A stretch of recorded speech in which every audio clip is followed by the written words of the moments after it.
This is Sarah from Sparkling Shamrock. Today I'm going to cover a couple different basic ways to put holes in a metal blank.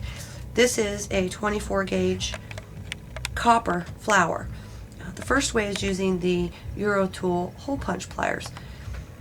Also available by Wonderstruck Studio in exclusive pink, by the way. It has a little pin on the front. This pin is replaceable as it wears out. You put it where you want your hole to be and just squeeze. And you have to kind of back the metal out and you've got a nice round hole.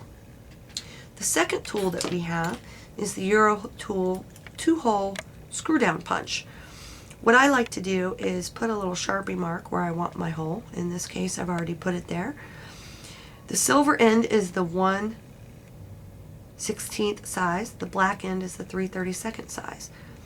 So I kind of just use one finger to screw it down until it's right on the hole that I want to make. And then I'll start, once it's set onto the metal, I can easily hold this in my hand.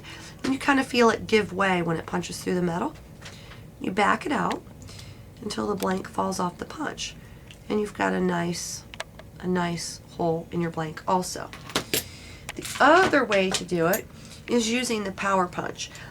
This is a pretty heavy-duty tool. This is also made by Eurotool and will go through up to 14 gauge metal. Now, the hole punch pin itself is right here. The guide is at the bottom. It comes with several different sizes. If you want to make a different size, you need to change out the pin and change out the guide. I keep the 1/8 inch size in mind because I make a lot of holes in metal to make leather cuffs. So again, if you want to use a Sharpie, I'm just going to wing this one. Put it where you want it to go. Squeeze together. If I'm using thin gauge metal, I can usually do it with just my hands. If I'm using a thicker gauge metal, sometimes I'll brace it on the floor. Squeeze together. And again, there's a 1/8 inch hole right there. The last way to make a hole is by using a power drill. In my power drill, again, I've got the 1/8 inch bit. To put a proper hole on a metal blank, you first want to make an indentation using a center punch or a period stamp. Just a light tap with the hammer to make a hole, or if you have a spring-loaded center punch, you just hold it down, press it. It makes a little indentation. This keeps the drill bit from wandering as you're drilling. So I put this on a piece of wood, put my drill bit in the hole, and then hopefully the drill bit won't wander around everywhere else.